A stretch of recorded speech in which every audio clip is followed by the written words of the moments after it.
Grant Paisley, Angry Koala. Where are we? TechEd 2011, first TechEd where I presented, and it went great.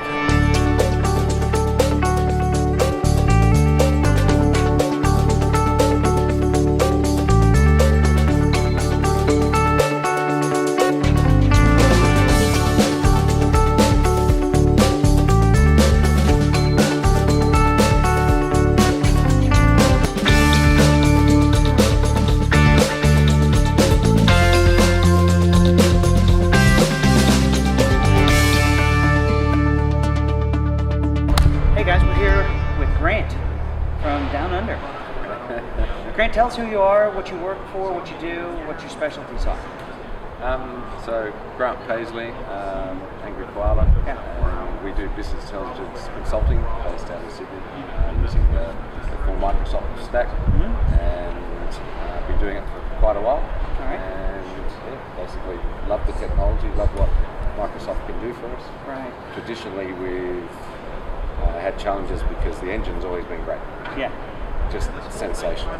But then the UI at the top has always been tricky from Microsoft. Right. So now we've got all these new technologies, and that's awesome. So what kind of stuff, I mean, our paths are now starting to cross. They started a couple of weeks ago around the concept of what's going on with PowerPivot. Sure. Some other partnerships we have going on. And so PowerPivot, new to the SharePoint stack. I'm a SharePoint guy, not a BI guy. So we have people like you.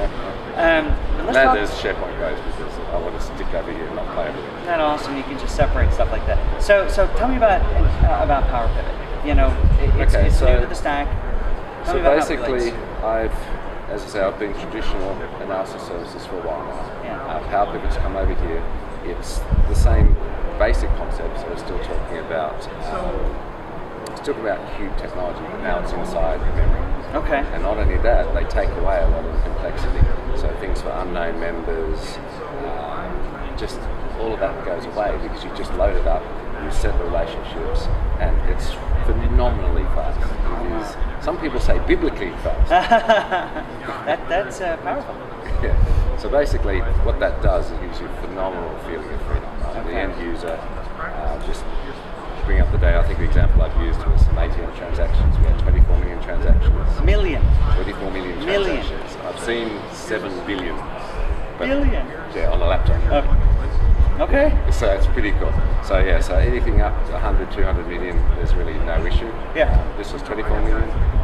You could slice it instantly to see what the most number of transactions someone did in a day and all that sort of stuff. So, Okay. So Now it's traditionally it's a plugin for Excel.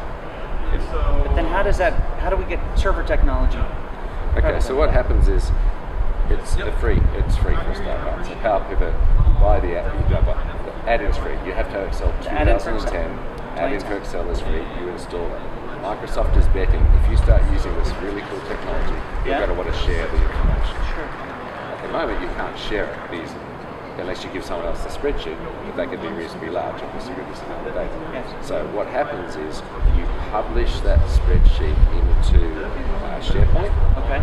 And what happens is in the library, as it hits the library, SharePoint goes, oh, I've got one of these, and it grabs the analysis services database out of the spreadsheet, puts it onto the server so it's analysis services, SharePoint load analysis services, puts it onto the server, and then loads the spreadsheet in the library. Okay. When a user goes in, they can fully interact just exactly the same as you did in Excel. You can't Inside the browser? Inside the browser, you can't rearrange things. Okay. It stays the same. And what's happening under the covers is now it's loading the database in memory on the server.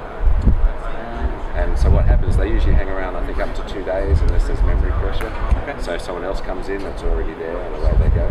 But this is brilliant because users can now, even organizations that don't have Excel 2010, get a couple of people that do the reports, and we're talking end users. Okay, end users, not geniuses like yourself. Yeah, exactly.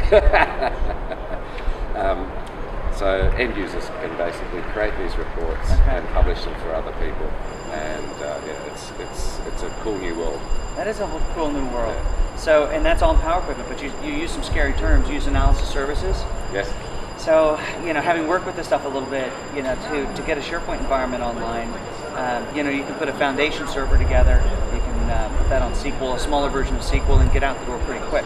Yes. But to step into this space, we're now at SharePoint Enterprise, SharePoint Yes. Server Enterprise, 2010 Enterprise, and more importantly, SQL Enterprise Yes. to pull Yes. that off. So it's not a light step from a licensing perspective.